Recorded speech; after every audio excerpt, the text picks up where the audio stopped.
where news outlets are trying to become more responsible about not tweeting out or broadcasting stuff that hasn't been vetted and confirmed yet. So there's a responsibility there that hopefully will be reflected in Facebook. What they are trying to get their head around and tackle is that clickbaity stuff that is clearly fake news. And they're tweaking their algorithms that control what we see in that news feed all the time. And over the last couple of years, and I've noticed this, you may have as well if you're using Facebook, you're seeing less of that really overt sort of gotcha headline stuff that's just trying to get you to click or like that page or comment on it. There's a bit less of that sort of stuff. And what they're doing is they're analyzing the makeup of those types of stories. They're feeding thousands of them into their algorithm and saying, if a story in your newsfeed looks like this, if it has these sorts of properties, for instance, if people are hiding the story because they don't like that content, that stuff is going to get relegated down because it's seen as not being authentic content. Indeed. Peter, thank you. Peter Griffin from the New Zealand Science Media Centre. I haven't caught up because we've been on air for the last hour about the authenticity of the Washington Post on its front page reporting what was actually said, it's claimed, during the President's recent phone conversation with Malcolm Turnbull. And Mr Turnbull attempted to confirm the US would honour its pledge to take in the refugees from Nauru, and Trump said this is the worst deal ever. He said he was going to get killed politically, and he accused Australia of seeking to export the next Boston bombers. Nevertheless, he will honour the deal. That's interesting, isn't it? Because I'm sure that'll become clear, the nature of that news and how it was obtained. But it seems so sensational that it appears on face value to be fake news. Wouldn't you think? Well, I wouldn't put it past Trump and his people to release that story, leak it, because on one hand, it looks like, he has to honour the Australian deal. We just want to go with the Australians. It would be a pretty big game for him to really upset the Australians, given their history. The second thing is he's going to also make it look like he really thinks the most shocking deal in the history of the world, but he has to put up with it. So I wouldn't put it past him at all or his team to release that information and make it look like he's going to win on both sides. Well, as always, you'd have to trust the reputation of the news organisation, and I expect the Washington Post would be very careful about these things. You'd think. Yeah, exactly. Yep. While we're on Malcolm Turnbull, this is probably the last thing we'll be able to ask you about. Giving a $1.75 million to your own political party. Anything wrong with that? He has confirmed he donated nearly $2 million to the Liberals for the 2016 election campaign, interpreted by the opposition parties as him buying his way out of trouble. My brief comment to that would be that's appalling, because, this is the problem again, that we have wealthy people buying elections, wealthy people who buy a large hunk of democracy, who actually get their message over more than people who haven't got money. And at the end of the day, that terribly distorts the democratic process. But you could say that about people here like Kim.com, Gareth Morgan, Bob Jones, couldn't you? You could, but as far as I know, they're not allowed to get away with that much money, are they? I thought we had some checks. I may be wrong. No, I think we have checks here. You could say it about them, and I'd still agree with Gary. It's absolutely right. It's not right. It's wrong. Rachel Stewart, thank you for being on with us. Come again. Yeah, I will. Thank you. Rachel's first panel. And Gary McCormick, good luck on the road, and very nice to have your company. Thank you very much. Great to talk to you, Rachel. And Rachel's departed, and so are we. Thanks, everybody. See you back tomorrow. And Checkpoint with John Campbell is coming right up.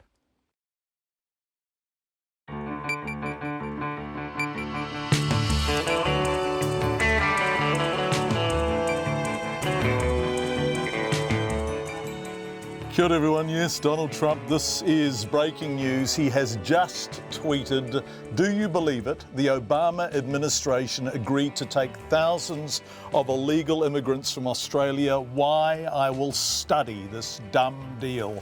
So it looks like reports of the Turnbull-Trump conversation are in fact bang on the money. We'll be crossing live to Australia to discuss this more. We also have Bill English on the program tonight talking about a whole lot more police officers, which is precisely what Labor and New Zealand First also promised should they become government. And the Indian students who were told they have to leave New Zealand have now been served with their deportation notices. We have the latest on this busy checkboard after the pips and the news.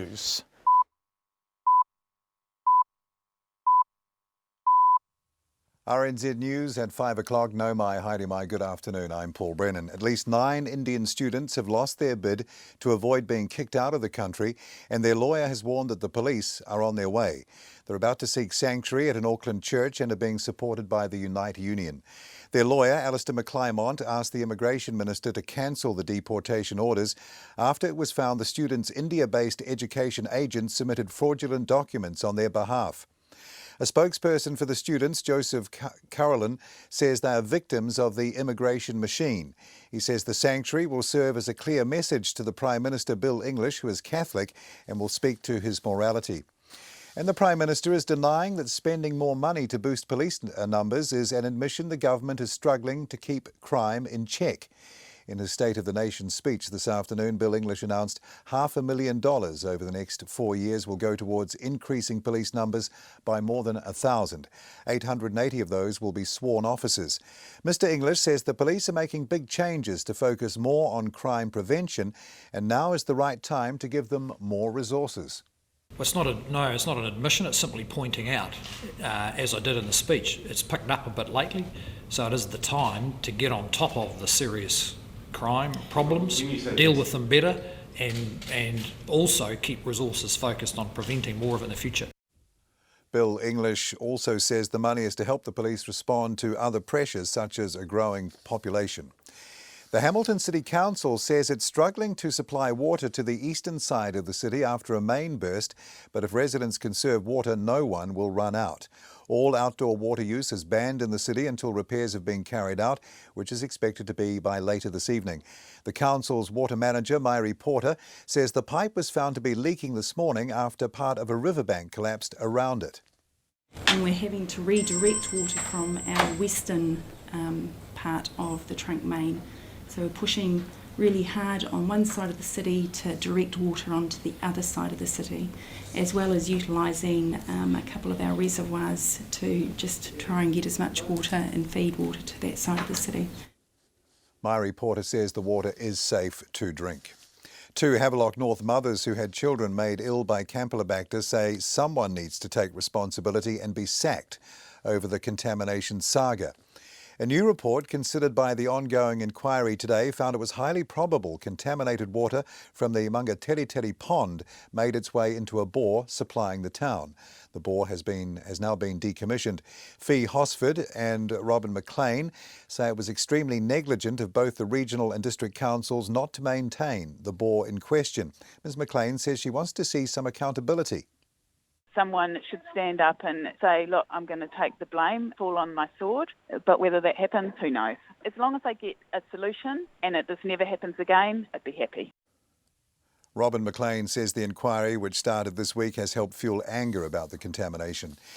Meanwhile, a Hawke's Bay water reservoir that supplies much of Napier is being chlorinated after testing positive for E. coli. The testing was done today on the Enfield Road Reservoir, which services areas including Taradale and Bayview. The Hawke's Bay District Health Board and Napier City Council have agreed to chlorinate the water as a precaution. The Medical Officer of Health, Nick Jones, says further testing will be done today as the initial test doesn't show clearly whether there is a health concern. Violent protests have broken out at the University of California at Berkeley over a scheduled speech by the editor of the far-right organisation Breitbart News. The campus has been put on lockdown after protesters threw smoke bombs, broke windows and set fire in the university square. They're angered by a visit to the university by Milo Yiannopoulos, who is linked to the alt-right movement. CNN's Kyung La is there. It is still a sizable crowd. They are cheering and they're chanting, shut it down, shut it down. This has filled up this part of the university square. Everywhere I look, it is packed with people. The police have made an announcement saying you need to get out of here to try to clear this area. Kyung La reporting there. It's the second time in 2 weeks that rowdy protests have forced the cancellation of one of Milo Yiannopoulos' planned addresses. It's 4.5 minutes past 5. On to sport now. A wet outfield at McLean Park in Napier has caused further delays to the start of play in the second one-day cricket international between New Zealand and Australia. It's not yet clear when play will get underway, but the length of the match is likely to be reduced. The newly appointed Warriors captain, Roger Tuivasa-Sheck, says he was surprised by advice he got from his father about taking the captaincy. The 23-year-old says he's young for the role and sought advice from his parents and senior players about whether he should take it on. I was actually surprised with my dad's call. I knew with telling him he was going to tell me to not take the role and just focus on getting back. But no, he was blown away as well, and he told me that if someone's believing in you, then you got to take the opportunity, and that's what I've done here. Roger Tuivasa-Sheck won't be playing at this weekend's Auckland Nines. The Silver Ferns mid-quarter, Grace Rasmussen, says New Zealand need a strong start against England in their second game of the Quad Series in Liverpool tomorrow morning. A slow first quarter led to the Ferns' 7-goal loss to Australia in their opening game, and Rasmussen says that's something they've focused on this week at training.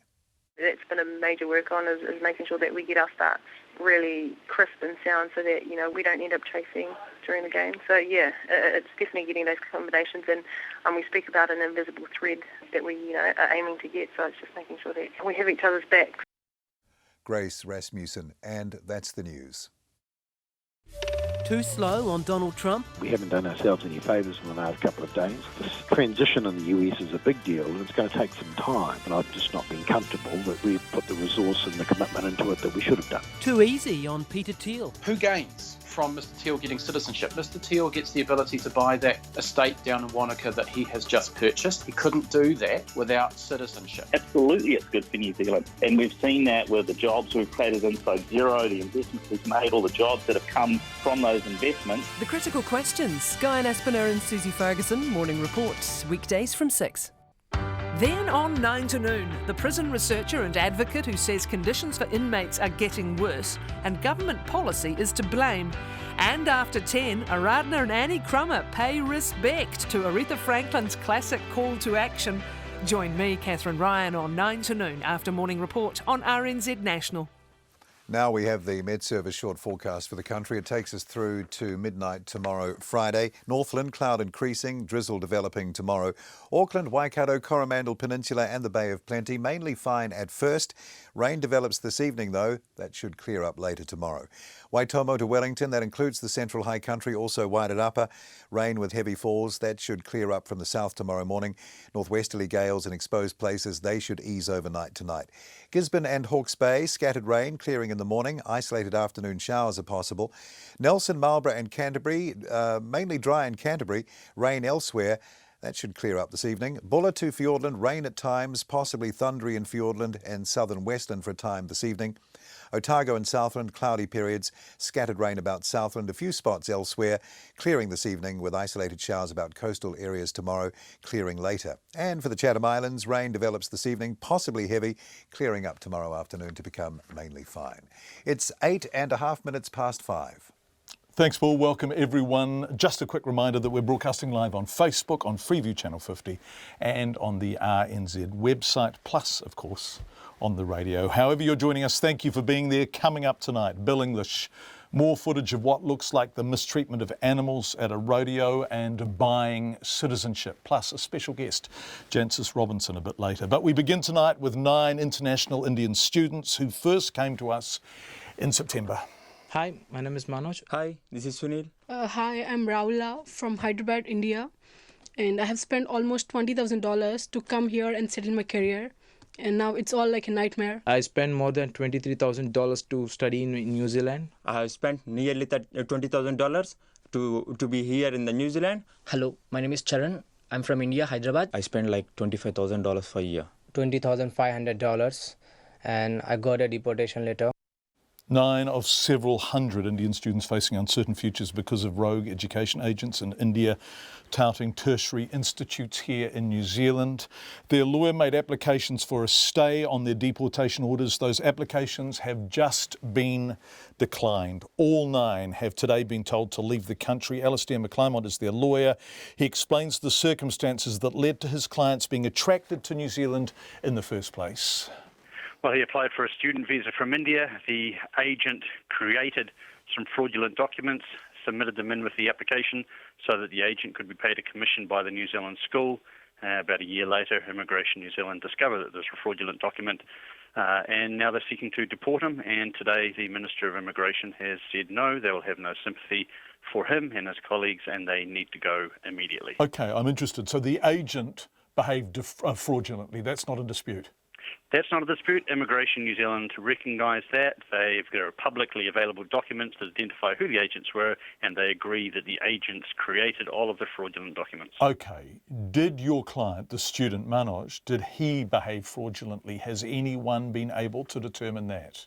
Nobody has been able to determine that. He denies any knowledge about the fraudulent documents, and Immigration New Zealand have not at any stage said that he knew about it. They simply said he must take responsibility for it. So if he hadn't used a person who behaved fraudulently, would he have had what was required to be here as a student normally? Does he satisfy the criteria? Yes, I mean, the only issue is about whether or not he had sufficient funds to study in New Zealand. He did have sufficient funds, but they were through quite complicated arrangements with money from various families. As is often the case which is almost always the case in India. Okay. So there is no evidence Manoj behaved fraudulently. He was able to satisfy the criteria to study in New Zealand. So he's being deported because the professional he sought out in good faith, because there is no evidence to the contrary, behaved fraudulently. Correct. The agent of the school, who is still operating today in India as we are speaking. How many other students do you know of who are in a similar situation? Well, Immigration New Zealand identified approximately 300 through these particular group of agents in Hyderabad. We've had dozens who have come to us, and they're at different stages of the process of trying to fight it. Today, we simply had a group of 9 who had appealed to the Minister of Immigration, who have now been told to leave. Okay, so that group of 9 have all been told to leave. There's been no exceptions. No one has overcome this order to depart. No, well, I mean, some of them through other avenues have had some limited success, but then Immigration New Zealand also seem to be fighting against that. For example, we've had someone who appealed to the Immigration Protection Tribunal on humanitarian grounds. Okay. The tribunal agreed that they should be able to stay and finish their qualification. Now the Immigration New Zealand are challenging that in the High Court. Okay. I want to see what is the government case against these people, but it is not a case ever made explicitly, but I've heard it made, and it's been made directly to me on this program via a kind of innuendo. And that is that these people must have known that they were using agents who behaved fraudulently, and they knew it. You know, John, I don't think they're even going that far. Really what they're saying is that, look, someone has to be responsible, and the applicants must be responsible for everything that happens in their application, regardless of whether they knew about it or not. So they're not even going as far as saying that they must have known. They just simply say, well, look, somebody has to take responsibility for this, and the applicant is the person who's going to take responsibility. Right. So Manoj leaves New Zealand with what? Does he have his qualification? Look, out of these groups, some of them have completed the qualification, some of them have not completed the qualification. But remember, these students are lured to New Zealand not through simply completing a qualification. They're lured here by the promise of being able to work after completing the qualification for a period of up to 3 years. And that's the thing that encourages so many of the students to come here. You say lured. Who's doing the luring? Everybody is. The Immigration New Zealand have it on their own website. Education New Zealand have it on their own websites. The agents promote this. The representatives of the school promote this. Immigration New Zealand in India promote this. Everybody's promoting this in India. That's how they get students from India. So you are suggesting that this is a situation where the people who are providing the education and the people who are allowing for the provision of the education are what? Cavalier, reckless? Well, yes, that could certainly be one of the allegations put to Immigration New Zealand, where they, allow these agents to continue operating, and the government is allowing every single agency to continue to promote New Zealand education. And this is a business with hundreds of millions of dollars a year. Yes. And when the proverbial hits the fan, it's the applicant's fault. It's the student's fault. Everything is the student's fault. Alistair McClymont, lawyer for 9 international Indian students now facing deportation. They have received the letter telling them to go. As Alistair said, one of his clients is Manoj Nara. Manoj borrowed thousands of dollars from his parents to get to New Zealand in an effort to become the only member of his family with a tertiary education. This morning he was told he's now liable for deportation and should make arrangements to leave the country. A short time ago he was here in the office, very upset at the shame it will bring him because he will have been deported, which will restrict his ability to study anywhere else or in fact go anywhere else, and the dread of returning to India to start from zero. What's my life next? Where do I have to go? They grab my money from the polite way. They taken my money from my parents and in my fees and taxes everywhere. I was in a good. Why can't they excuse this? And even though I'm requesting them to make me eligible to apply another student visa, at least that can I prove myself, even though they are not giving any options and they are simply saying that you have to go. It's very painful situation to me at the moment. Not only me, there are so many students of. I'm sorry. That's Manoj Nara, who is facing deportation. In fact, he has been told to leave the country. We'd love to hear what you think about all of this. The buck is well and truly stopping with the students. The only people who have been proven to have behaved fraudulently were in fact the agents. Please tell us what you think. Text us on 2101, email checkpoint@radionz.co.nz, and of course we are on Facebook and Twitter. The Prime Minister has kicked off election year with a pledge to spend more than $500 million, $500 million on a crime-fighting package. The announcement was made during his State of the Nation speech in Auckland. We'll have more on that later with the Prime Minister, and includes more than 1,100 extra police officers over the next 4 years. Police numbers have been a subject of much political debate, with both Labour and New Zealand First releasing policies to boost police numbers by at least 1,000. Our political reporter Demelza Leslie has the details. The extra funding will boost the number of sworn police officers by 880 and non-sworn officers by 245.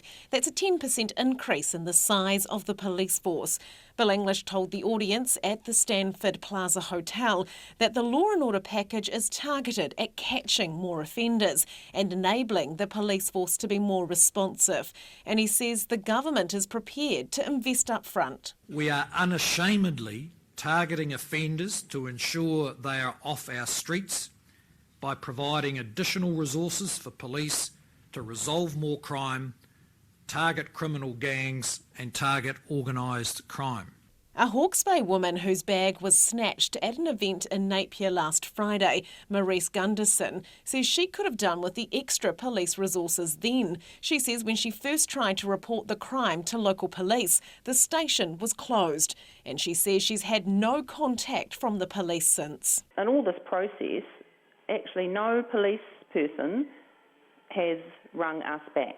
We've been the ones who've made all the contact, and on Monday I went in to ask a question and I asked them, has our case been allocated to anybody? And they looked in the system and they said no.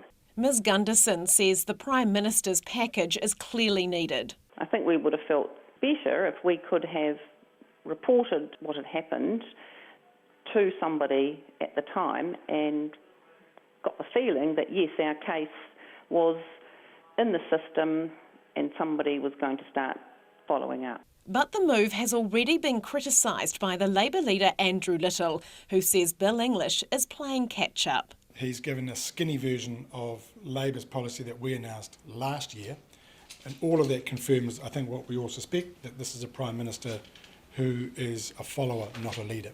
But Mr English says the announcement is not in response to Labour's policy. In the first place, I don't think they have a clue what they do with them, and there's no description of what the policy is. I mean, we've been working on this since the last budget. In the last budget, there was a big injection of cash into the police for pay rises, and then after the budget started on picking up where the police were, where they fitted into the social investment framework, seeing what's happening with the demand. The Police Association has been calling for more men and women in blue for years, and the President, Chris Cahill, is describing the package as generous. This is a significant 10% increase in staff across the board. We certainly aren't complaining about that. There's always room for more and we'd always like more, but I think we'll take it at this stage and say thank you very much. All 12 police districts will get more staff, with the first recruits starting training in July. From Parliament for Checkpoint, Demelza Leslie. And we'll hear more from the Prime Minister himself when he joins us on the programme after 6 tonight.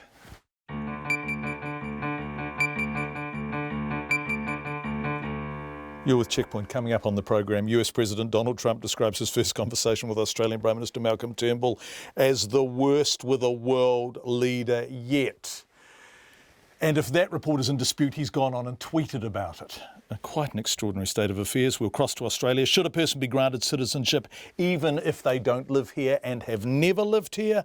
Outrage grows over the special treatment given to US billionaire Peter Thiel. We'd love to hear from you in any way you choose. You can text us 2101, email us at Checkpoint RNZ. Sorry, that's tweet address, the Twitter address. Email us checkpoint@radionz.co.nz. It's 5:20 Tonight on Checkpoint, we can reveal more alleged mistreatment of animals at another New Zealand rodeo event, filmed in Warkworth, which is just north of Auckland, on New Year's Day by animal activist Lynn Charlton.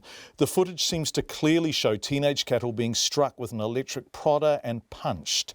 The Ministry for Primary Industries is already investigating the treatment of animals at the Mid-Northern rodeo event last month, after we revealed it, but as Zach Fleming reports, this could be another potential breach of the Ministry's welfare code. Father-son team. That faint buzz was the sound of an electric prodder being used on a steer. Have another listen. Filmed at the Warkworth Rodeo on New Year's Day, a man is seen shocking at least 3 separate animals as they wait in chutes. At one point, he uses a prodder and then pulls a steer's tail as if he's trying to lift it off the ground. The Rodeo Code of Welfare states that electric prodders can only be used on adult cattle, and only where their use is essential to move difficult animals. Mandy Carter from animal welfare organisation SAFE says she's not surprised by the footage. This again demonstrates that people that organise rodeos are prepared to do anything to goad the animals into doing what they want, and it really shows that they're very cruel. The Rodeo Cowboys Association refused Checkpoint's request for an interview today, as did the Ministry for Primary Industries. In a statement though, MPI's head of animal compliance, Chris Rodwell, says MPI is looking into incidents at the Warkworth Rodeo, and any evidence of non-compliance with the Code of Welfare will be dealt with. The Labour Party's animal welfare spokesperson, Trevor Mallard, says his party would ban electric prods, flank straps, young animals being used, and other aspects of rodeo it says are cruel. Some people say that if we did this, rodeos would collapse. And my view is that if rodeos can't run without being cruel, they should just be stopped. Mandy Carter says SAFE would welcome those improvements, but ultimately a ban is needed. It is unacceptable. That's what the public have most certainly been saying in the last few weeks, especially when they've seen this new footage, and companies have disassociated their involvement in rodeo. It is very clear that this is the way it's going and it has to end completely. MPI's investigation into footage revealed by Checkpoint last week is ongoing. At least 10 companies have withdrawn sponsorship of rodeos since that footage aired. There are 12 rodeo events remaining this season. A protest is planned at the Martinborough Rodeo tomorrow morning. For Checkpoint, Zach Fleming. 5:23. More details will soon be known about the phone call between Australian Prime Minister Malcolm Turnbull and American President Donald Trump. Prime Minister Turnbull has so far refused to give many details at all about the exchange, but there's some suggestion President Trump hung up on him and later described it as the worst by far with a world leader. Political correspondent for Fairfax, Stephanie Peatling, says Mr Turnbull is about to give an interview which is likely to yield more. Stephanie joins us now from Canberra. Hi Stephanie, thank you for being with us. Hello, how are you? Yeah, well, good. And we are reflecting wryly from this side of the Tasman. The US and Australia seem to be having a competition as to who's got the more egregious refugee policy. Is that what's going on here? Oh, I'm not quite sure any of us really know what's going on, least of all Prime Minister Malcolm Turnbull, who, as you said, is about to do a radio interview, but that is possibly going to be an interesting affair given the President himself just tweeted a few minutes ago about the refugee deal. This is bizarre. Calling it a quote-unquote dumb deal. He did call it a dumb deal. He also referred to thousands of illegal immigrants. I mean, That's right. It's just unbelievable. And these are completely uncharted waters, which is an apt metaphor given how these people get to Australia. But that's right. I mean, what does Turnbull do? Because you know, this is America. Does he come out on the attack and say Trump is a lunatic, or does he try and say it didn't happen? How does he handle this? Well, I don't think he knows at this point in time, because none of us do we? I mean, Mr Turnbull and his advisors and officials are trying to do the thing that governments and officials have been doing for years, which is to practice the gentle art of diplomacy. Only, an hour and a half ago or so, we had a statement from the American embassy in Canberra confirming that they had spoken to the White House and that the refugee deal was still on. And yet, the president then comes out, only an hour later and says that doesn't seem to be the case. So it doesn't even sound like the White House and its own officials know what's happening. It's terrible, really, because, is it terrible or not? I mean, sorry, that's excessively pejorative of me, but in the old... Not. I mean, at the end of the day, there are, more than 1,000 people sitting on Manus Island and Nauru whose lives depend on this. Exactly, and a deal had been done with Obama, right, with the Obama administration. That is correct, yes. And so their futures, to a certain extent, were determined and set, and there was cause for hope, right? That's it. That's exactly right, yes. And now Trump is calling this a dumb deal, referring to them as illegal immigrants and asking why the deal was done. Yes, exactly, which would lead you to believe that he is not of a mind to want to honour the deal, despite, our interpretation of the conversation that he had with Mr Turnbull at the weekend, which was that he would grudgingly accept it and that these people would be subjected to what he called extreme vetting, but that at least led you to believe that some, if not most of them, all of them, would be allowed to resettle in America. I'm speechless, Stephanie. I suspect everyone is, really. I think we're all we're just trying to scramble to keep up with the events, basically. Well, we wait with bated breath to see what Malcolm Turnbull says about all of this. Stephanie Peatling from Fairfax joining us from the Fairfax Gallery team in Canberra. Thank you so much, Stephanie. The public isn't swallowing the government's claims that you can't buy citizenship. On the streets of Wellington today, many people were saying it's deeply unfair that the American billionaire Peter Thiel's money allowed him to gain citizenship in 2011, despite the fact he had only visited New Zealand 4 times and had never lived here or even come close to it. And one of Mr Thiel's key backers now agrees it seems a little off he was granted citizenship when, he hasn't lived here at all. Political reporter Benedict Collins has more. A document dump by Internal Affairs yesterday revealed the American billionaire Peter Thiel had only visited New Zealand 4 times when he was granted citizenship. The file showed Mr Thiel had never lived here and had no intention to.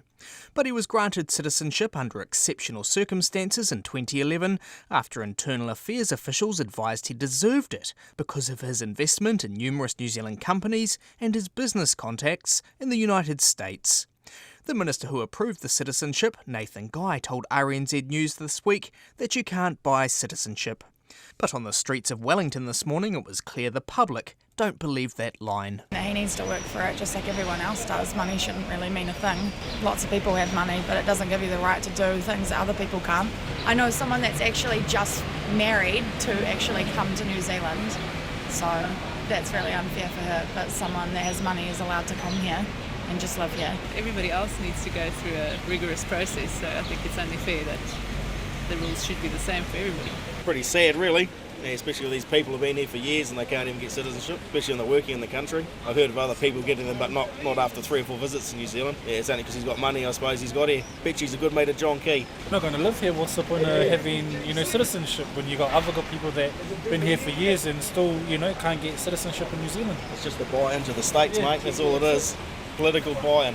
Maybe if they're going to contribute to the country, maybe. And live here and buy up. They should be living here for a year or so before they get it in here, like everyone else has to. Only one person RNZ News spoke to didn't think the decision was unfair. I just don't have a problem with it. I have a feeling that it's fine for people to buy into the country and bring money into the country and bring their expertise into the country. I know he's not going to be living here, but nevertheless, just the fact that he wants to own property here, I don't find that uncomfortable. But the decision's got on Albert Rebergen's goat. He migrated to New Zealand from the Netherlands in 1987 and has spent nearly all of the last 30 years living here, bar returning to the Netherlands for family reasons for 6 months in 2013.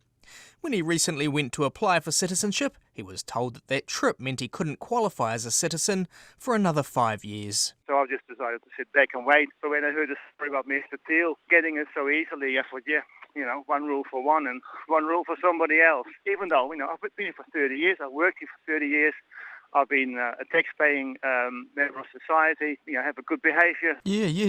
Do you think maybe they'd look upon you a bit more favourably if you're a billionaire? Yeah, it would be, eh? Trade Me founder Sam Morgan wrote a letter in support of Mr. Thiel at the time of his citizenship application. He didn't return phone calls or emails from RNZ News today or yesterday, but took to Twitter to explain it. I want immigration policies that both protect our shared values and let us attract the talent and capital we need to succeed. Peter was super helpful in a number of companies I've been involved with. I supported his application for citizenship and believe we should generally be encouraging more such immigrants. One Twitter user told Mr. Morgan that the fact Mr. Thiel was granted citizenship when he didn't intend to live here bugged him, and Sam Morgan responded, saying he agreed. In another tweet, Mr. Morgan also distanced himself from Mr. Thiel's support for the US President, Donald Trump. I don't agree with Peter Thiel's politics at all. Trump is dangerous, incompetent, and just a horrible person. Mr. Thiel has also expressed controversial views on women and rape. He co-authored a book in the 1990s attacking Stanford University's sexual assault policy and wrote, "The rape crisis movement seems to be as much about vilifying men as about raising awareness, and that women's complaints about being date raped were nothing more than belated regret." He recently apologised for the book's content. The Internal Affairs Minister in 2011, Nathan Guy, approved Mr. Thiel's citizenship but refused to be interviewed today. But he issued a statement saying Mr. Thiel is of good character and is a fantastic ambassador and salesperson for the country. Mr. Guy says New Zealanders should feel proud to have Mr. Thiel as a citizen. In Wellington for Checkpoint, Benedict Collins.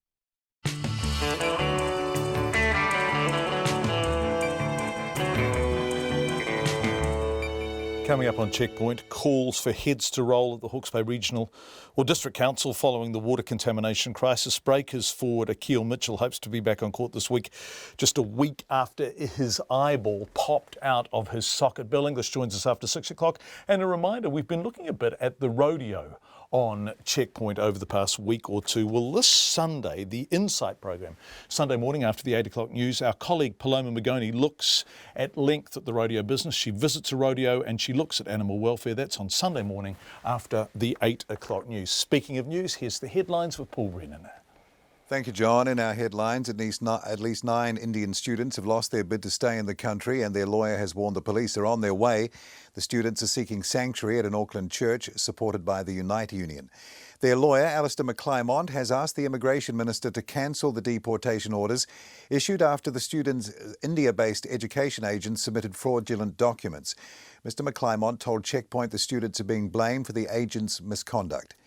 New footage of alleged animal mistreatment at a rodeo has prompted another investigation by the government. Video shows young cattle being electric prodded and punched at the Warkworth Rodeo on New Year's Day. Animal rights groups say the footage is further evidence rodeos should be banned in New Zealand. The Prime Minister denies that spending more money to boost police numbers means the government is struggling to keep on top of crime. In his State of the Nation speech today, Bill English announced $500 million over the next 4 years for more than 1,000 extra police. Mr. English says the police are making big changes to focus more on crime prevention, and now is the right time to give them more resources. The Hamilton City Council says it's a challenge to supply water to the eastern side of the city after a main burst, but if residents conserve water, no one will run out. All outdoor water use is banned in the city until repairs have been carried out, which is expected by later this evening. The Australian Prime Minister, Malcolm Turnbull, isn't commenting on reports that Donald Trump's first call to him as president at the weekend was hostile and Mr. Trump hung up on him. The Washington Post is reporting senior officials are saying Mr. Trump blasted Mr. Turnbull over a refugee swap deal. And up to 4 people have been treated for minor injuries after a crash involving a van and a bus carrying 19 people in Tekapo this afternoon. The police say they were alerted to the crash on Fairleigh Tekapo Road just after 3 o'clock. The road is now clear. Police are making inquiries into the crash. Those are our headlines. Our next news and sport update will be at 6. Thanks, Paul. Lots of feedback coming in on the Indian students and their deportation. Deportation notices served to them today. We began with that tonight. The student decision is appalling. This will ruin lives and maybe finish lives. There will be massive effects, totally without moral fibre, heartless. This immigration policy stinks, says Val. John, the Indian students' rort is a shameful stain on the New Zealand bureaucrats' reputation for integrity and fair dealing. These kids are innocent victims. The agents are crooks. But our bureaucrats have reversed reality, trying not to damage the income stream the so-called education providers rely on. These students deserve justice, not the current appalling rejection of their innocence. Let these Indian students stay, but don't accept any more applicants via those Indian agents, says Joan in Dunedin.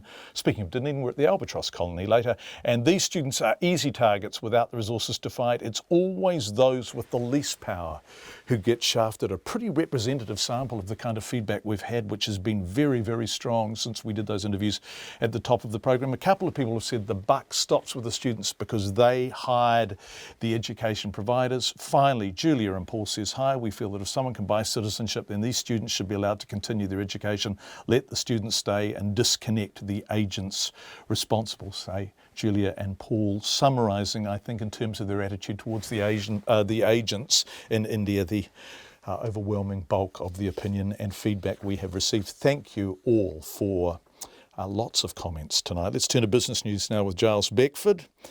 And Giles, hello. Nothing delicious for you to eat tonight, or you were magnificent last night and actually evading eating any of those insects. Come the earnings season beginning now, is it? Indeed. Well, we're just on the cusp of it, John, but we've had the first indication that comes from the big retailer Briscoe's Group. Remember, that's the homeware stores and Rebel Sports. Now, there's nobody more canny in the retail business than Rod Duke, who has the majority shareholding in that. Their fourth quarter sales report was a little bit soft going into the Christmas, New Year, some holiday, and as you can imagine, being quite seasonal, their sales fell slightly. But overall, for the year, their sales are up quite strongly, somewhere around 10% or more. And more to the point, the net profit forecast that they have for the full year is $59 million. That's 25% up on the previous year. There hasn't been a year, I think, in the past 8 or 9 that Rod Duke hasn't managed double-digit growth on the profit front. And you'd have to say that they probably quietly shine above most others in the retail sector in this country. Yeah, that is. I'm just looking at the figures here. That is a strong start, isn't it, to the year? Are we going to see similarly strong profit growth among other listed companies, do you think? I think looking at the rest of the ones who are due from about this time next week, we'll start to see the flood of them. We've got about 50-odd companies reporting in basically 15, 16 days. The number crunchers at the brokering houses, they're thinking somewhere growth in profits and revenue of about 3%, and that suggests to me that some companies have probably hit their straps and about the limits of how far they can go, even in this current booming economy, and others may actually be existing on fairly slim profit margins in order to make sure that they get the money through the tills. We'll wait and see, but clearly it's not going to be a boom growth in company earnings this time round at least. Thanks, Giles. What happened on the markets today? A bit of a quiet day, 2 points down on the local share market, the top 50 index closing at 7,053. New Zealand dollar 72.9 American cents and 95.4 Australian. Giles Beckford, our business editor. Thanks very much indeed, Giles. 2226, you're with Checkpoint on RNZ. 2 Havelock North mothers whose children became ill with Campylobacter during the water contamination crisis are calling for heads to roll at the district or regional councils. A new report considered the ongoing inquiry today and found it was highly probable, considered by the ongoing inquiry, found it was highly probable contaminated water from the pond made its way into the bore supplying the town. That bore has now been decommissioned. Now this pond, of course, it's thought was contaminated by sheep feces. Our reporter Jacob McSweeney has been talking to some locals who are still angry about the contamination. Fee Hosford is a design consultant and grew up in Havelock North. She says her usually very healthy and vibrant youngest daughter was infected by the waterborne disease Campylobacter and still hasn't bounced back. She used to be my super bubbly, high energy, bouncy little girl, and now she's easily fatigued. She catches everything going. You know, she has a delicate tummy and all the rest of it. She says chlorinating the water to kill the Campylobacter has its problems too. Obviously, drinking chlorine isn't great either. When you're trying to repopulate a tummy which has been damaged by a bug like that with good bugs, and chlorine's going to annihilate all of that as well. So we've had to invest in an extremely expensive filter system for our house because, my kids, as well as tummy issues, they were getting skin problems, itchy hair, everything with the high level of chlorine that was in the water. Mrs Hosford says she feels the regional and district councils have not been vigilant enough about the safety of the town's drinking water. She says someone at one of the councils needs to be held accountable or take responsibility to reflect the gravity of the contamination which led to thousands of people getting sick. Robin McLean agrees. Her husband and son were infected and she is outraged warnings about the contamination came after she had been encouraging them to drink the very water that was poisoning them. That's the advice that you've always been given when someone's sick and vomiting. Don't get dehydrated, so drink, drink, drink. And up until then, the water coming out of our taps had been fine and we had no reason to suspect there was anything wrong with it. Ms McLean says the inquiry starting this week has helped fuel people's anger about the contamination. She's clear about what needs to happen next. Someone should stand up and say, look, I'm going to take the blame, fall on my sword, but whether that happens, who knows? As long as I get a solution and this never happens again, I'd be happy. A regional councillor and local magazine editor Tom Belford says it appears there were mixed messages and more clarity is needed to prevent a similar outbreak in the future. Everybody was a bit complacent about the status of our water here until this outbreak. For years, people have been assured here that we have ample water and it's pristine, and not to really worry about it. That probably caused everyone to get a little lackadaisical in how they looked at these requirements and the infrastructure involved. People just weren't careful enough. The inquiry is continuing and is set down for another 1 to 2 weeks. The Hawke's Bay District Health Board is expected to give evidence tomorrow, along with more technical experts. For Checkpoint, Ko Jacob McSweeney, Tēnei. Let's have a break from the heavy old news of the day and have some sport. Breakers forward Akil Mitchell is hoping to make a comeback against Adelaide on Saturday. Yes, just a week after a horrific injury which saw his eyeball pop out of its socket.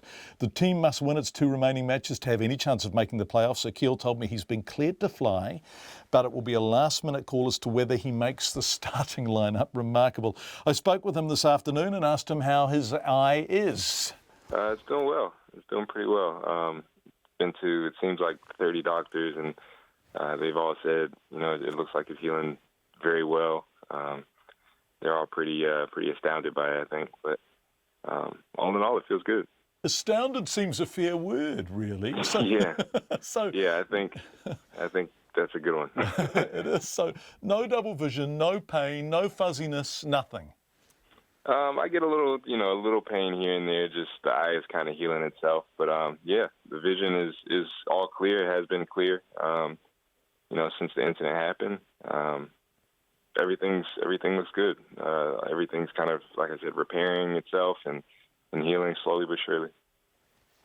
And how do you feel about approaching a basketball game again when we know, all of us, that basketball is a game of flailing hands, of grabbing for the ball, of reaching up, of a lot of action close to your face? Are you able just to wander back into it?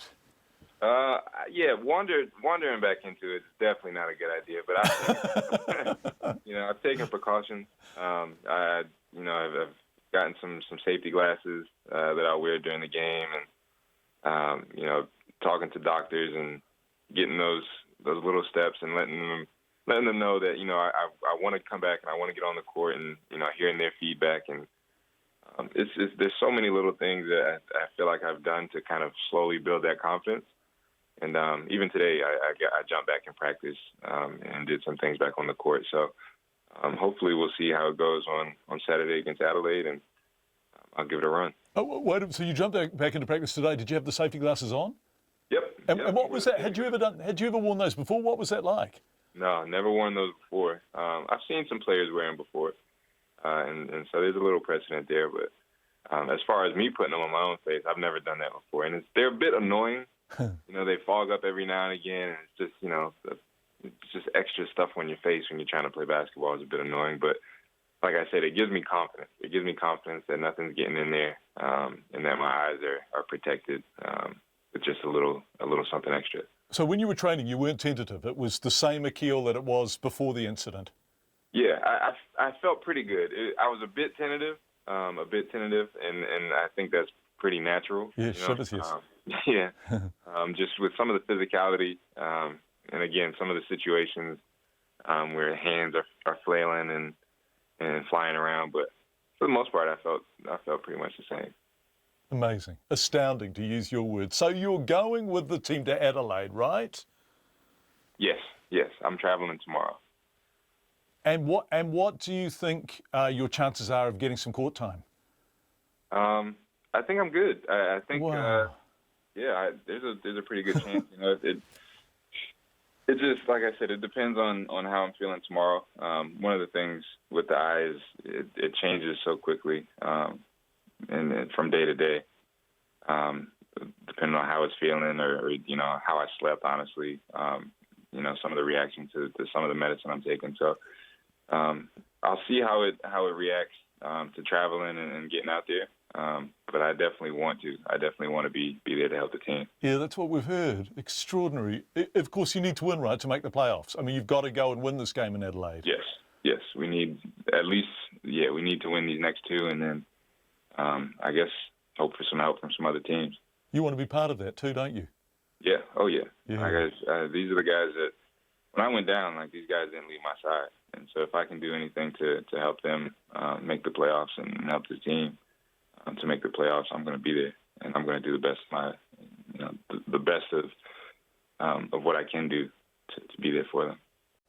Akil Mitchell, his eyeball popped out of his head last week. He is flying with the Breakers to Adelaide and may in fact play on Saturday. We head to Paeroa now and the Winds office there. Alexis Smith is 70. She gets superannuation, but she changed her bank and needed to notify Winds so her super could be paid into her new account. Easy, she thought.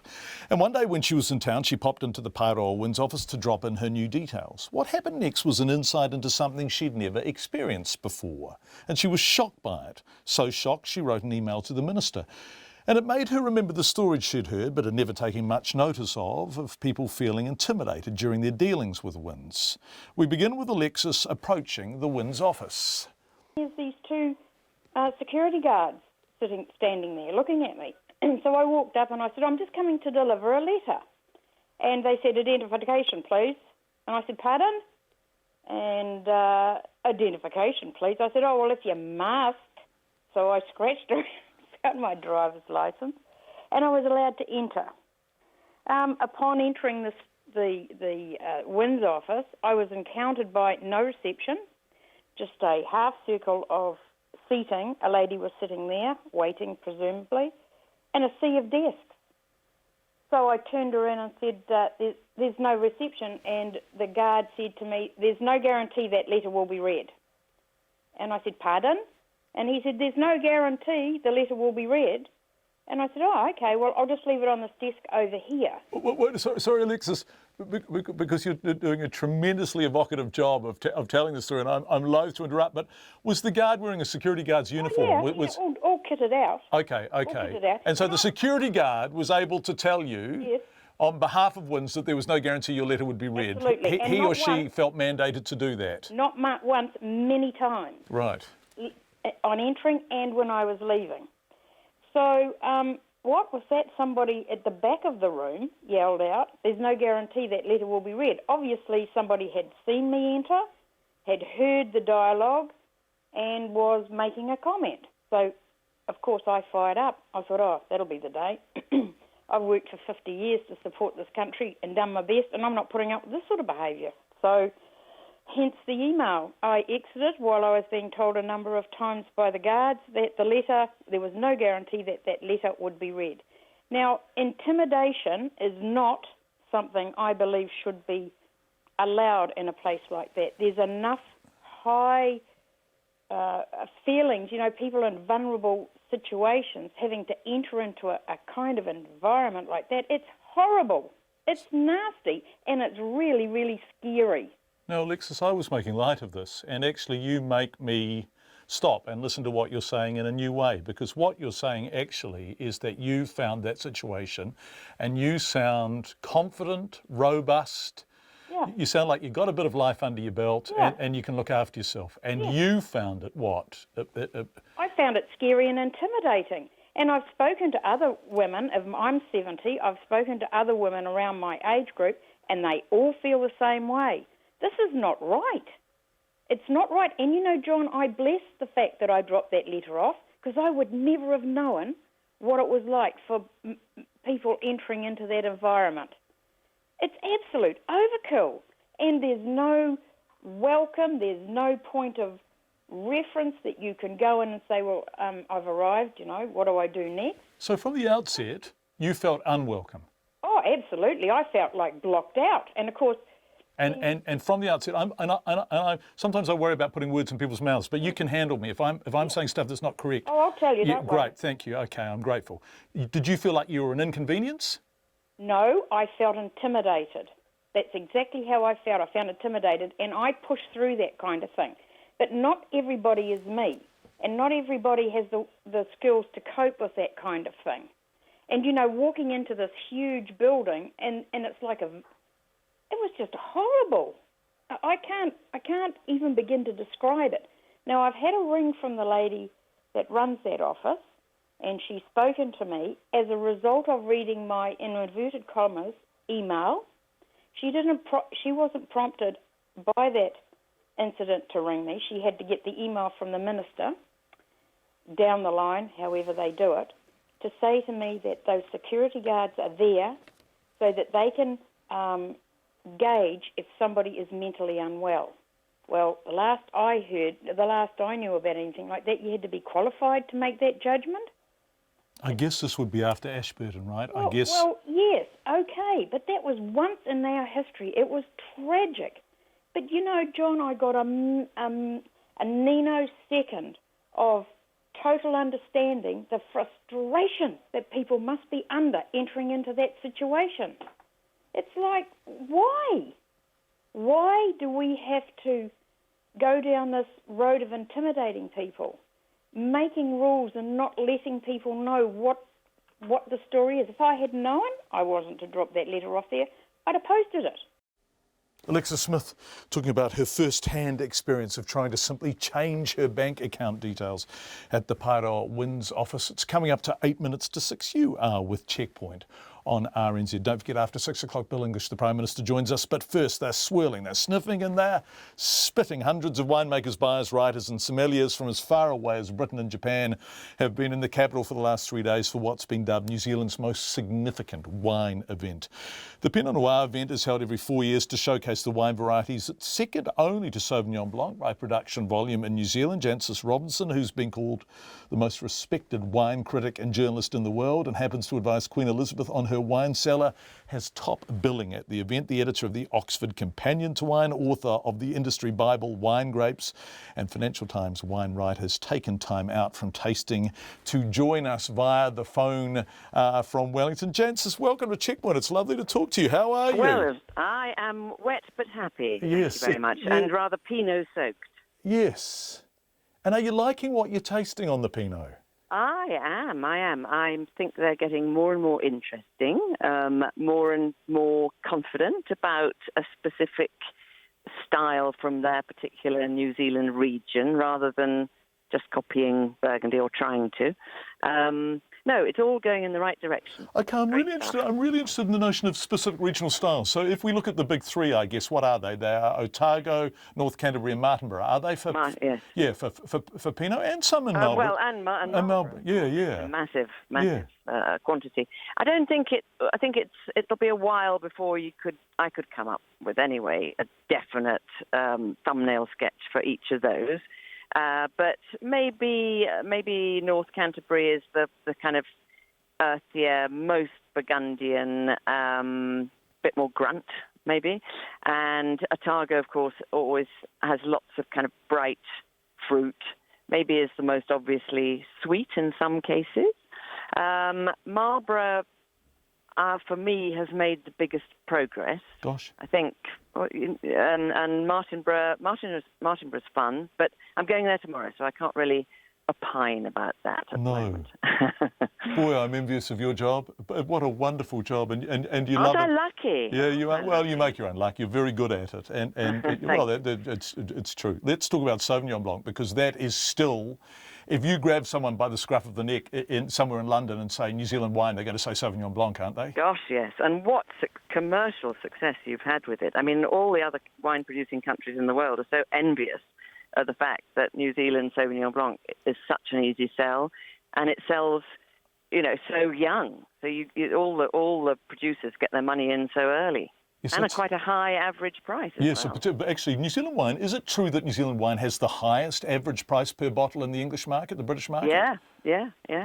Right. No wonder they're envious. Yeah, so can we talk about the evolution of Sauvignon Blanc? Because I guess as epitomised by the Cloudy Bay style, so it's that yippee, here I am kind of grass and youth and all of those kinds of things. And the world likes that, but people are experimenting with keeping it in oak a bit longer, aging some, kind of restraining it, tightening it a bit. Does the rest of the world want that? I think wine geeks want that. Fussy people like me get a bit bored with just how similar most New Zealand Sauvignon Blanc is. So we're always looking for something a bit more interesting.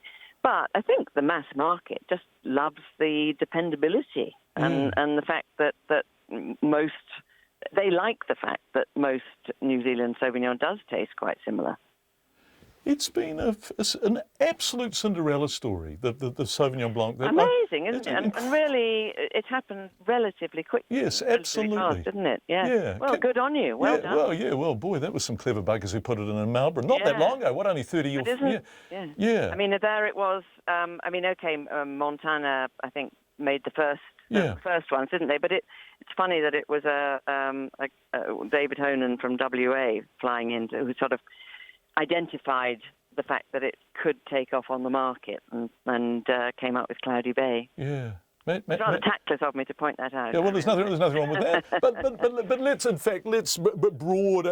broaden out even further. Who is the next New Zealand? In other words, who is the next new world wine country who is going to delight and surprise from out of the blue? Where are you looking? Isn't it interesting? I mean, there are all sorts of pockets of really great wine quality and wine value all over the world outside Europe.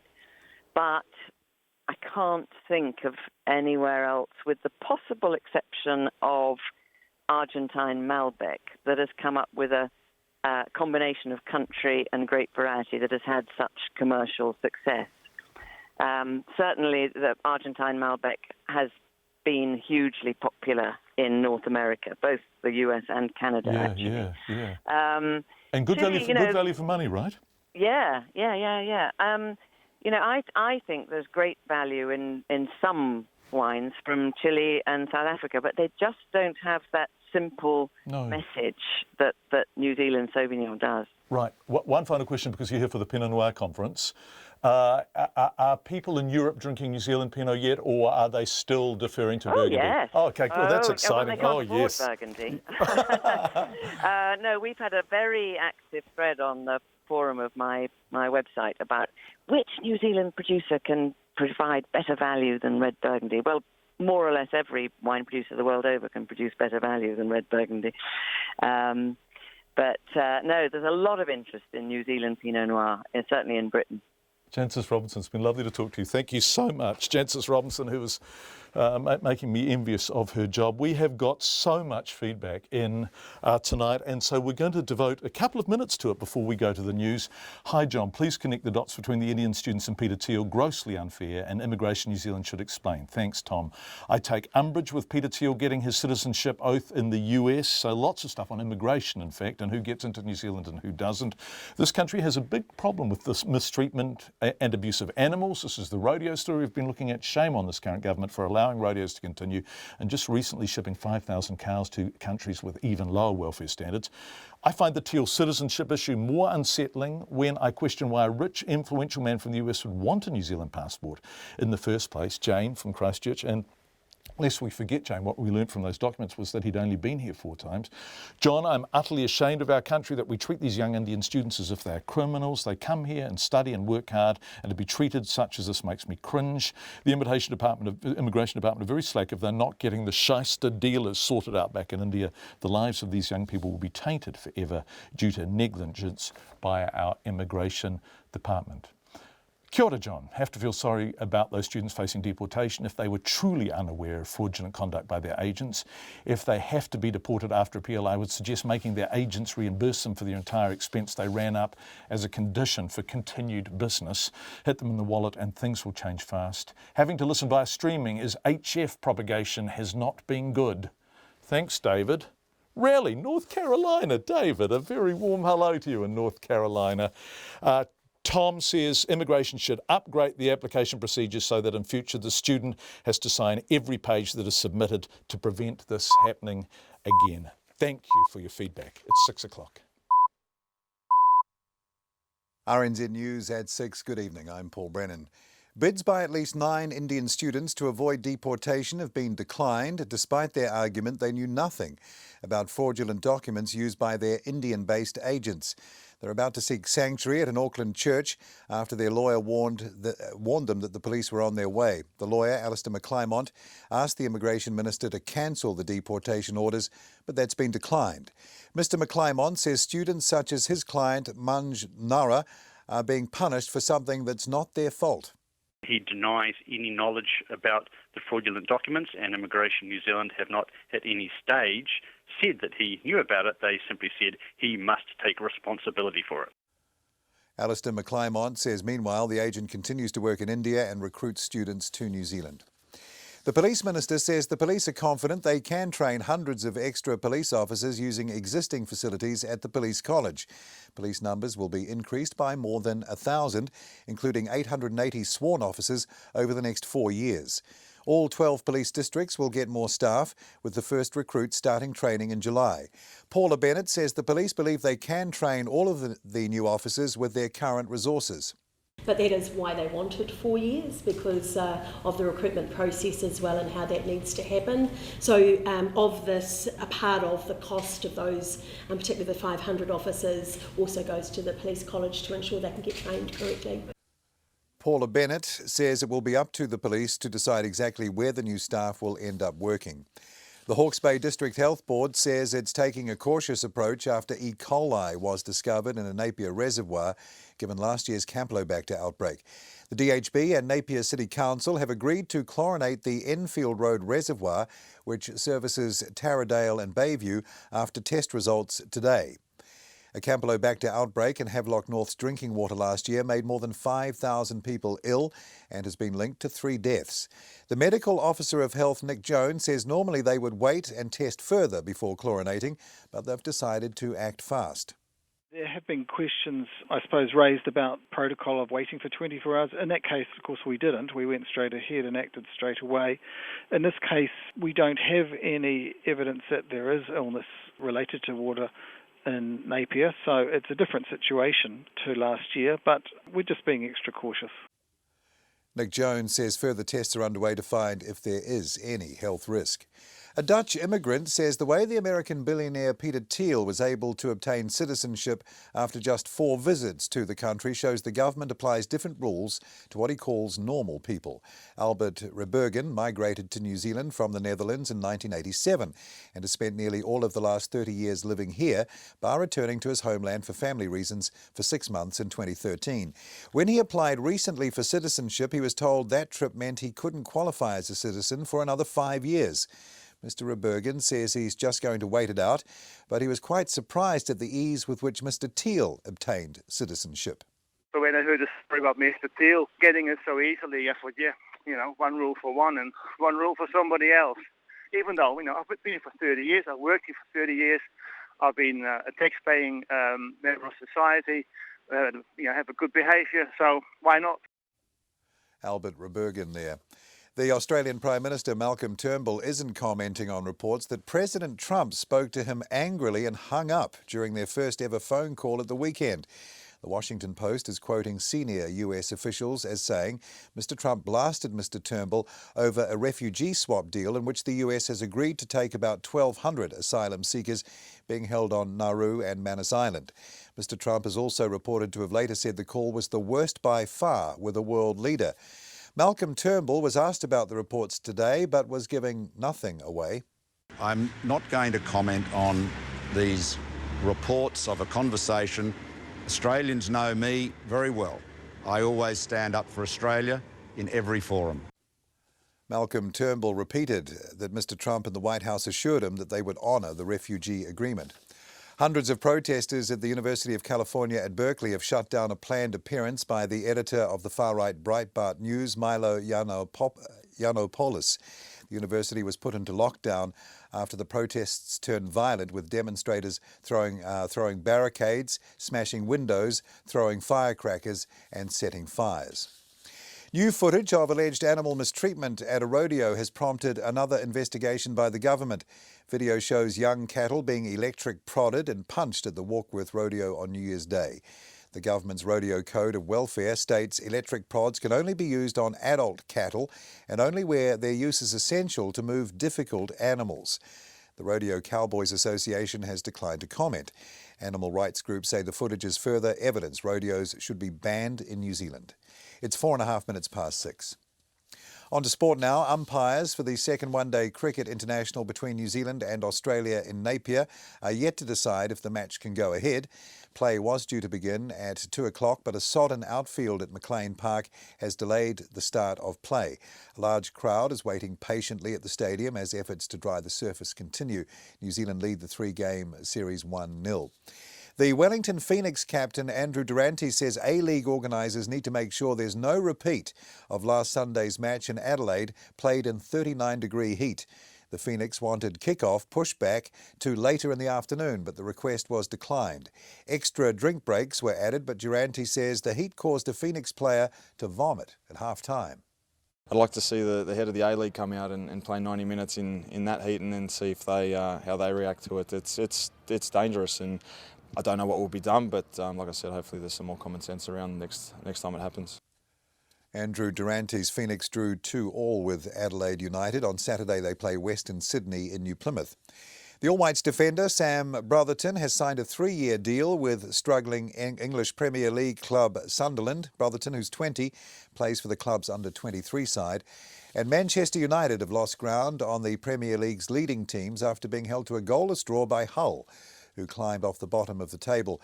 Manchester City beat West Ham 4-0 to stay 5th in the standings, 10 points behind leaders Chelsea. And that's the news. Tonight on Nights, life after death in the digital age. The software developer Eugenia Kudya talks about the robot version of a dead friend she created out of his old texts and emails. Text the bot, it will text you back. We've got a healthy dose of social science in our changing world, and this week's Culture Ambassador, RNZ Concerts Charlotte Wilson, celebrates the 80th birthday of Philip Glass. On Nights with me, Brian Crump, after the news at 7 on RNZ National. And we're funded through New Zealand On Air. Now the short forecast from Met Service taking us through to midnight tomorrow, Friday. For Northland, the cloud increasing, drizzle develops tomorrow. Auckland, Waikato, Coromandel Peninsula and the Bay of Plenty, mainly fine at first, then rain developing this evening. That should clear up later tomorrow. Waitomo to Wellington, including central high country, also wide at upper. Rain with heavy falls, clearing from the south tomorrow morning. Northwesterly gales in exposed places. Those gales should ease overnight tonight. Gisborne and Hawke's Bay, scattered rain clearing in the morning, but isolated showers are possible in the afternoon. Nelson, Marlborough and Canterbury, mainly dry in Canterbury, rain elsewhere. That rain should clear this evening. For Buller through to Fiordland, rain at times, possibly thundery in Fiordland and southwestland for a time this evening. Otago and Southland, cloudy periods, scattered rain about Southland, a few spots elsewhere, clearing this evening. Isolated showers about coastal areas tomorrow, clearing later. And for the Chatham Islands, rain develops this evening, possibly heavy, should clear up tomorrow afternoon and become fine. It's 8.5 minutes past 6. Thank you, Paul. Lots happening in the next 22 minutes. Let's get on with it. We'll begin with Bill English. It was a State of the Nation speech that included some autobiography, some homespun wisdom, some big picture perspectives, some micro discussions about the benefits of social investment, and a sense that Bill English wants to build a fence at the top of the cliff. But its headline package was an extra $500 million on police. That will fund 1,100 new police staff over the next 4 years, 880 of whom will be frontline police officers. But this is crowded real estate in New Zealand politics. Last October, Labour promised a similar number. New Zealand First promised more, saying it would be a condition of any coalition agreement. I spoke to Bill English just before we went to air and asked him why he picked police as his opening salvo as Prime Minister. Well, because we're ready to go now, and it fits in with the broader story that I'll be articulating as a Prime Minister and national will through the year. You know, we've got a strong economy, government books in good shape, so we get to make some choices which are, sustainable choices that are going to make New Zealand a better place. And this is one that that's been in the pipeline now for 6 or 8 months. The work's been done, the homework's been done, and so we decided to talk about it, announce it today, in the context of the background story of my views about the New Zealand economy and some of the things we want to achieve. OK, I don't want to devote precious time to this because there's lots of things to discuss. But if we go back to October, Andrew Little talking, in fact, to the Police Association conference. Today, I'm proud to announce that Labour will hire 1,000 more police officers in our first term. Winston Peters talking about 1,800 police officers over a period of years. In other words, your hand was forced somewhat by the fact that the people who want your job were already doing this. Well, look, I think that overrates their influence, which you wouldn't be surprised about with opposition parties, and also they're just indulging in the traditional election year politics of generating a big number without doing the homework. So right. And you're not? And you're not? No, we're not, because we've spent 6 or 7 years digging very deeply, more deeply than ever, actually. You spent 6 or 7 years, sorry to interrupt, but you spent 6 or 7 years being fairly parsimonious with the police force. If we go back to Budget 14, total spending on police fell slightly from 1.5 billion to 1.46, meaning it had barely risen in 5 years. Anne Tolley, the police minister, told the police that in order to have pay rises, they would have to find savings. And they did find some because they had to accommodate 600 more police that were instituted from the beginning of 2009. And then we made a significant investment in police mobility tools, which the front line really like, that freed up something like another 350 equivalent frontline police, because they don't have to go back to the station to fill out the forms anymore. Okay. So there's been continuous growth in capacity. Okay. Crime was dropping. It's picked up a bit. Now's the time. Crime has been dropping. Can we talk about what seemed to me to be a speech of two halves? The first half was a bit of autobiography, a bit of homespun wisdom, a bit of your life experience, lots of your sense that social investment is the answer. There was a real sense that you are saying we can do better building a fence at the top of the cliff rather than simply having ambulances at the bottom of the cliff. And then lo and behold, the only truly material announcement you make is $500 million in extra police. Did you have a failure of nerve in terms of actually funding social investment, or is that going to come later? Well, there certainly will be more of that later. How it's turned out, though, is the police play a pretty critical role, particularly for our dealing with the hardcore sort of social issues that flow over into regular crime. A good example is the burglary issues, which have become more prominent lately. Average age of burglars apprehended age 16. So you can imagine there's a lot of social context around those young people. And if we look at your speech, you actually identified those young people as early as, 5 years old? I mean, you're able to say at 5 years old how kids are going to turn out, right, in about 1,000 New Zealand families? Yeah, roughly. I mean, you can't predict exactly what's going to happen to everyone. But sorry, and I didn't mean to be glib about that, but there is a greater likelihood in a small number of families that things are going to go awry, right? That's right, and you'll find again that the police may be will know those families because of, for instance, regular family violence offending or regular call-outs. So as we've got into this approach, the police have a lot of knowledge and understanding. So one of the reasons we need more of them is first to deal with crime now, because there's more serious crime, child abuse, violence, family violence. We're digging up more of it. It's got to be dealt with more expeditiously. And we don't want to but at the same time, to maintain the broader social approach, they need time and resource, because it takes time to deal with family violence effectively. But when you've got 6 agencies and kids and absolutely, schools, but surely the very heart of your ideas around social investment, and I know this is dear to you, and I think people who follow politics know this is dear to you, is something more imaginative, more visionary, less orthodox than putting a whole lot of new police officers out there.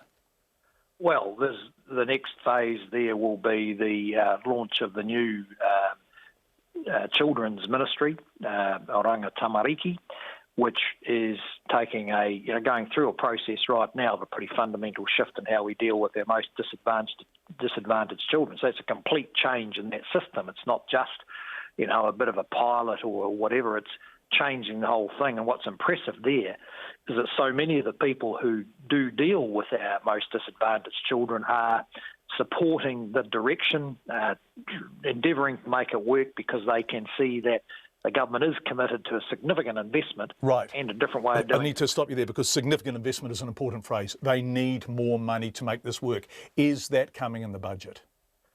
Well, some of the solutions are about that, but for instance, we've been running, they've been running some work on how to get services for kids who need them much more quickly. So a lot of services are, and they're finding that a lot of services are available, health services, specialised education support, but for too many of these children with really big challenges, it just takes too long. So actually more money isn't what's needed. What's needed is better organisation and timeliness of the service. And how did you address that today? I mean, if this is the State of the Nation speech, this is your first big set-piece speech as Prime Minister, how did you address that really important stuff today? Oh, well, I think I outlined the approach that the government's taking. This is a first policy off the blocks. I think it does deal with an issue of broader community concern, the growing rate of burglaries, concerns that people can't access police services the way they want to, and that's important. You've got to listen to what the community's talking about, as well as pursuing, the longer-term government direction. And so you will see out through the year, in fact, over the years in the future, more innovative change about how it works. But you just got to talk to police who work on the front line, and they can tell you how much policing has changed over the last 4 or 5 years, partly the influence of some very good leadership, and partly the influence of the policy on agencies they deal with. The Prime Minister, Bill English, speaking to us earlier. It's 16 minutes past 6. You're with Checkpoint. The Human Rights Commission and disability advocates are urging a parliamentary select committee to toughen legal protections for school children with disabilities. The Education and Science Select Committee is considering changes to the Education Act, including a ban on seclusion room in schools and the creation of rules on restraining children. Today, Submit has told the committee it should also give children with disabilities an enforceable right to go to their local schools and get a full education there. Education correspondent John Gerritsen was there and filed this report. The Education Minister, Hekia Parata, moved to ban seclusion rooms in schools last November after it was revealed that 8 of the country's 64 special schools had used them. The Human Rights Commission's Disability Rights Commissioner, Paul Gibson, welcomed the ban. But he told the Select Committee the fact the issue had arisen at all showed the big gaps in official monitoring designed to ensure that schools are upholding the rights of vulnerable children. I don't think we've got a strong enough system around education and monitoring, and the fact that this has emerged, the fact that we are, as a nation, locking up the most vulnerable 6-year-old kids with autism in wooden boxes, practically, it's not a minor breach of somebody's rights. The Commission says UN conventions mean New Zealand is under a binding obligation to provide an inclusive education, and Paul Gibson says that should be reflected in the Education Act. inclusive education, we think this should be up front right at the start of the bill in terms of a principle that underpins the whole Act, and not just focusing on school boards but the whole education system. The ministry, everybody has a responsibility in terms of delivering inclusive education. The Disabled Persons Assembly told the committee that schools often discourage enrolments by children with disabilities. Analyst Paula Booth said children need an enforceable right to enrol in their local school and to participate in all the events and education on offer there. The education system, as it is, has failed disabled people over and over again. We don't actually have a lot of data about this in New Zealand because it's not something that's been monitored, that's been really measured, but the educational achievements over the time periods that we have are going down for disabled people, and that's unacceptable. Youth Law, IHC and Action for Children and Youth Aotearoa made a joint submission. They supported the seclusion ban, but said the government needs to do much more. Andrea Jamieson from IHC said there are systemic failures in the education system and too many children are missing out. Our combined organisations continue to hear stories of children and young people being barred or actively discouraged from enrolling in their local school, not being adequately supported at school, being unreasonably or illegally excluded from school, and experiencing loneliness and isolation with no opportunities for social interaction. The Select Committee continues hearing submissions on the bill tomorrow. For Checkpoint, John Gerritsen. Coming up to 6:20. If you've been wondering where all the apples are, the wait is just about over. For the past few weeks, apples have been in short supply, with some supermarkets we've visited offering none. So where have they been? Well, Alan Pollard is the CEO of Pip Fruit New Zealand. I spoke to him a short time ago and asked him what was going on and if there was indeed a shortage. No, there's not, John. I mean, I should first say I'm delighted that there's eager anticipation for new season apples hitting the shelves, but what I can say is our harvest has actually only just started. Some of the early varieties have started hitting the supermarkets, but over the next few weeks we're going to see a lot more of those highly favoured varieties hitting the stores. Right, so what you're saying is there's not a shortage, it's just they haven't arrived yet, or they're just starting to arrive.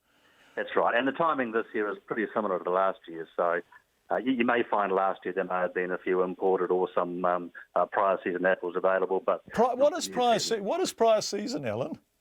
Apples that have been in store, basically. For how long? Because they do store. They can store a few months, certainly, but as you'd appreciate, people look forward to the fresh new season apples. And who knew? I had no idea. I had no idea. So you can store apples for a few months? You can, absolutely. And so if you don't want apples that have been stored for a few months, when do you buy them? First, certainly they hit the shelves starting at the end of January, early varieties. But over the next, as I say, 2 or 3 weeks, 4 weeks, you're going to start seeing a broad range of varieties start in the shelves. And I can tell you also they're spectacular this year, outstanding quality. You are, though, Pip Fruit New Zealand CEO, aren't you, Alan? That's right. I'm fully expecting you might say that. But OK, so do you remember Jack Forsyth? Did you used to listen to Jack Forsyth on Morning Report doing the Fruit and Veggie Report? No. Oh, he was magnificent. He was magnificent. I want you to talk us through the varieties that are arriving in store now that are fresh, not prior season, and magnificent. Look, I don't have the schedule in front of me, but I can tell you early season varieties of the likes of Sunrise out of Gisborne and some early variety Royal Gala.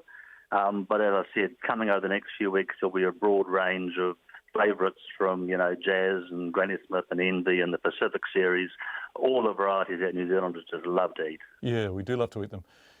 Should we grow out of the expectation that we can eat them all year round? I mean, is that just a sense of entitlement on the fruit and veggie front? Fruit and veggies are seasonal, right? Apples start hitting the store about now. Why should we eat them in November, for example?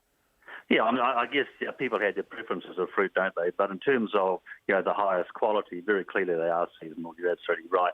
Outside the season, they're not as good tasting as the new fresh varieties are. But it's great that people really want to eat them year round. I mean, it just shows that we've created something New Zealanders love and we're going to continue to grow those. Alan Pollard from Pip Fruit New Zealand. Let's go to Dunedin now and the Albatross colony at Taiaroa Head.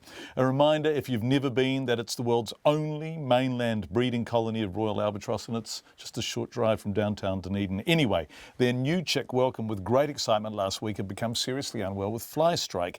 Human intervention was required, and with an update on the patient's condition, here's DOC's Threatened Species Ambassador, Nicola Toki. Well, I'm very pleased to report that the chick is doing well. It was a bit touch and go earlier this week, and that's been a little bit frightening for us. It's frightening because it happens, it happens a lot, but right now it's happening in front of New Zealand and anyone around the world watching.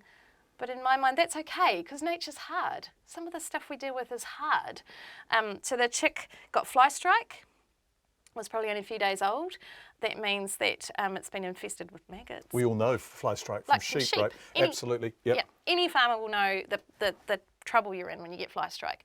Our rangers got to it really quickly. They removed the maggots, they cleaned it up, they took it into intensive care. We then did a bit of a switcheroo and we borrowed a chick from another nest and popped it under. And why did you have to do that? Why did you have to give the parents who'd lost their fly strike chick another chick? So that they felt that they still had a chick there that they would keep coming back to the nest and keep feeding and, keep up that cycle. So they don't realise you've switched. They've got a chick, they want to look after a chick, they're fine with that. Yeah. And the chick really wasn't doing that well. We had to give it a course of antibiotics. It was becoming quite lethargic. I'm in pretty constant contact with the ranger down there, and he said to me, I'm not really sure how this is going to go. And then on, I think, Wednesday morning, he went in expecting the worst and saw a very happy, perky kind of chick that he fed, and it filled him up with food and it wanted more. And then when you were sort of out of the clear, then out of the woods. Yeah. Okay, so the chick will go back to mum and dad? Tomorrow. Yay! Yeah, yay! And of course all of this is happening on camera. That's right, and everybody's holding their breath, and it's I guess one of the risks, if you like, about putting a window into our work is that sometimes it does go wrong. But again, I'm okay with that because, and you've got people are watching around the country like, come on, nature is hard, and the work that we do does deal sometimes with bad outcomes because there are a lot of threats out there. Hot summers mean lots of flies, which means that they can infest on our chicks, We've got predators out there. Last year we had people contacting us because they'd seen a cat in the colony. So immediately, and that was at night, seen a cat walk past the Royal Cam. And people everywhere, at any time you log on to Royal Cam at the moment, there's about 120 people watching it, at least. So immediately we get calls. There's a cat. Quick, go out there and do something. Which is wonderful, isn't it? Can we talk about the first chick that you had on Royal Cam, which was that Moana? Moana, yeah. And where is Moana now? Good question. Right. So Moana has set out. That's right. So Moana took off, I think, around September. The first time that those chicks take off. So we've got a brand new chick now, and he or she will sit there for 8 months, and the parents will feed it, and all going well, it'll survive right through, and then basically, the windy day, it opens up its wings, wind kicks up underneath, and then it takes off. And it will not touch land again for between 4 and 7 years. So Every time someone tells me that, I find it moving. I find it metaphysically moving. 4 to 6 years of just flying and then returning to Dunedin. For God's sake, how does that happen? Oh, it's incredible. And often the long-term pairs of albatross will return within an hour of each other. How do they know? They've been out at sea in this instance for a couple of years, and then they come back and, oh, hey, John. Oh, hey, Nick. How's it going? There we are. How have you been? Yeah. So, hold on, I'm going to ask you a dumb question. How old are you? 39. 39. Yeah. So when Moana returns, you're going to be in your mid-40s. Yes. That's nuts, isn't it? I know, and we'll be having a big party, I imagine, that day. I mean, people were in tears when they were watching when she took off for that first time. And I think that's something that's really surprised us at DOC is that this webcam, bearing in mind we're old school public servants, it was something new, it's a little bit risky because stuff might not work. Yeah, you might get a chick with fly strike. You might get a chick with fly strike. Yeah. It touched people, it grabbed people, and it's nice for me because it reminds me that actually in New Zealand we do care. We want the best for this stuff. We want to know that these things are okay. And yet there was something about the albatross that captured people in ways we could never have imagined, like, for example, Dunedin's neurosurgery team. So in Dunedin Hospital, the neurosurgeon's doing awake surgery on your brain. Yep. So, you know. Because sometimes they need to know that everything's still working, right? Yep. So they need to be connected to you as they're doing the surgery.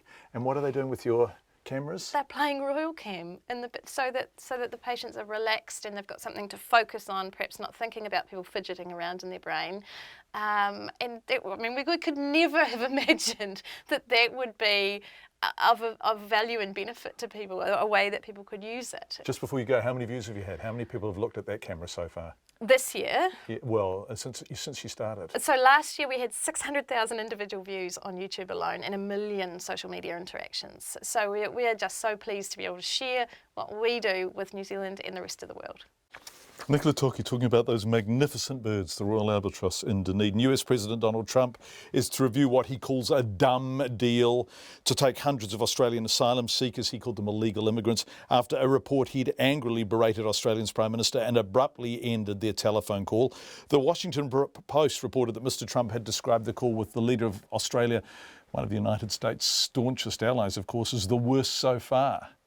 Mr Turnbull was asked what went on by Australian radio station 2GB and if he'd seen Mr Trump's tweet describing the deal as dumb. Well, that is his tweet. I'm telling you what has been said to us and what's been said by his spokesman and what has been said by his embassy. It's concerning that that's coming from the President himself, though. Well, let me just go on. As far as the call is concerned, I'm very disappointed that there has been a leak of purported details of the call in Washington, but I want to make one observation about it.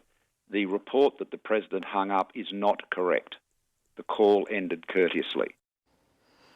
Malcolm Turnbull talking about that phone conversation with Donald Trump. The world is getting stranger by the day, ladies and gentlemen, but we will be back in full possession of all our faculties, we hope, tomorrow night at 5. We hope to see you then. Until then, ka kite anō and a very good evening indeed.